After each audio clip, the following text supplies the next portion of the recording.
You're telling us your growth story. Yeah. When you were a kid and you were in high school. Yeah. And then all of a sudden, you're telling us you have been in Milan, you've gone to amazing fashion schools that are world renowned. That gap there, that gap between Kenya High and there, what happened? How did you get there? Okay, so after Kenya High, I did my evening college of design here. I started off here. I did my diploma course. Then I moved on to New York. That's the Fashion Institute of Technology in New York, FIT. So I did that for 4 years, my undergrad and my bachelor's. And during that time, I did a study abroad program in Italy, Florence. The school is called Polimoda, so I speak Italian also. Oh, hey. So, Italiano. How do you say good morning in Italian? Buongiorno. Buongiorno. Buongiorno. Buongiorno. Hey, Buongiorno tutti. That means good morning, everyone. Hey. Buongiorno tutti. I feel like eating pasta. I feel like a mafia. So you go on. You're telling so us. I did that. So I did my 4 years. Moved back to New York. And during that period, I was very intentional about getting as many internships as possible. And all those fashion, aspirants or people who come to me like, what's the best way to learn fashion? I'm like, intern and get as much experience as you can from anywhere. So, with my school, there was an internship office at FIT. So I used to go and ask them, okay, what opportunities are there? And I got to work. I had a boss called Audrey Smalls. She had a company called The Ground Crew. So the company did New York Fashion Week backstage.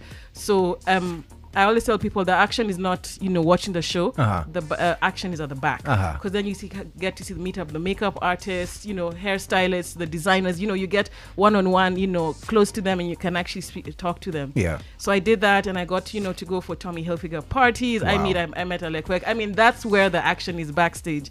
And just through that, I just kept on getting more and more experiences everywhere and anywhere I could. And then when I was done, I moved back to Kenya. And that's when I started working for the media. That was I worked for Cosmopolitan magazine. It was only here shortly. That was from South Africa, and then it didn't work out. Then I moved on to work for True Love magazine, and that's how my name became synonymous in the media. Yes, you've mentioned some very big names there. Yeah.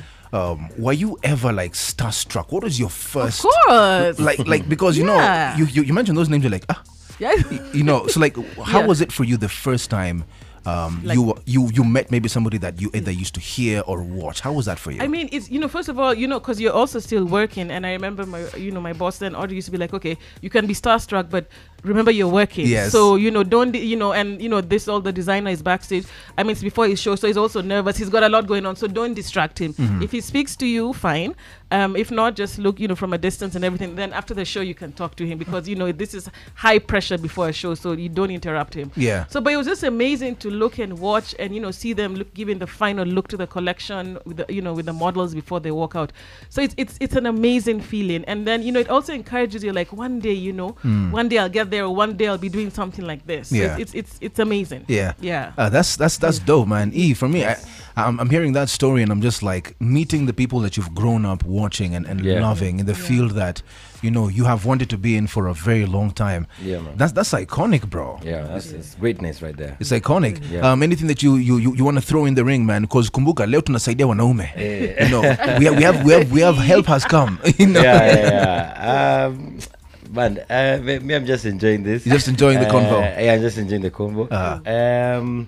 Is there anything you can hook me up with for an official, something official but not casual but not official? Yeah. Oh, that's a great question. Yeah, nice. Yeah. So something that's smart, casual, but not too formal. Yes. I mean, we have amazing Kenyan designers doing menswear. Okay. And this project that I've been working called the Fashion Branch, which we'll talk about, is basically a platform where I'm helping designers get renowned and a platform where they can be known. So for men's designers, I mean, for this branch, we're featuring a brand called Ashok Sunny, a good friend of mine. On Instagram, he's Ashok Sunny. That's ASHOK and then Sunny SUNNY. Amazing. He's doing a new collection called Emporium. So there's a whole bunch of, from formal to semi-formal that you can, shop. Yeah. And then you have all the amazing designers who I've worked with for the branch. We have Gentile. That's GENTEEL on Instagram also. We have Sao Sartorial Sydney. I mean, we have so many menswear brands. And I'm just passionate about promoting Made in Kenya. Yeah. Oh, brilliant. That's awesome. Man, me, I'm having hope because, and I'm going to stress it, like he had mentioned that sometimes the idea in your mind is that it costs so much money to look good. And I remember you're talking about the difference between fashion and style. So probably somebody might be getting that confused because I believe you're telling me that style is more individual. Maybe you can tell us the difference. Style is more of, your DNA, what you like, what suits you, what works for your body type. Because, we're all wonderfully and fearfully made. So none of us look the same. So style is very individual. Fashion are what you see everyone wearing, whether it's the sunglasses, or the jeans or the, ripped jeans or whatever. But style, it's all very individual. Yeah. And that's why you can actually style someone. Exactly. Wow. Yeah. And that's why when someone says, Connie, I'm going for a function, I have a gala dinner tomorrow night, what should I wear? I like this and this color. I don't, I don't want to show my arms, or I want to do this. If that's a lady or a gentleman, is like, like what, DJ is saying, like, he doesn't want to be too formal, but he wants to look stylish. So once you understand what the client wants, then you get outfits that work for them. Wow. Because the most important thing when you're styling someone is the person comfortable in what you've given them to wear. Yeah. Now, that's interesting because part of a conversation that we were having earlier is how much as Kenyans we even borrow money, and there's a time people are saying that sometimes they even borrow money to buy clothes for events. And hearing this for me is a reprieve because it means that whatever you have can actually work for you. It can. It's just how you put it together. So there's something called a capsule wardrobe where it's like maximum of 15 pieces. So you have your basics. Maybe if you're in the corporate world, you have like 2 or 3 suits, like a black, a gray suit and a blue suit. You have your 5 shirts, 5 pairs of khakis, a tie and everything. And if it's more of you guys, in the creative sector, so you have a couple of jeans, you definitely have to have a pair of khakis and a blazer and all. You don't have to have many things. It's a capsule is just having like 15 pieces and then mixing and matching them together. That's practical. Man, that's so dope to hear, because it's also kind of aligned with our conversation today that we're having, and maybe we can give your input on that. This Hustler Fund, it came out a day ago, and on the first day Kenyans already borrowed 413 million. I saw that in the news yesterday. And some people are asking, are Kenyans addicted to borrowing, or is it just that things are really tough? Maybe I can indulge on that question. I know it's a little bit different, it's fine, but I think it's a bit of both, because honestly, for the last 3 years, we've been in a pandemic, and things have changed. People who had jobs, some don't have jobs, some businesses, whatever. So it's everyone is honestly trying to survive. To be very honest. And the fact that some people have had to borrow, everyone's needs are different, so you don't know. So I think it's trying to just manage with what you have. That's what I'd say. So it's a bit of both. So if you weren't in fashion, what would you be doing? PR? Yes. Yeah?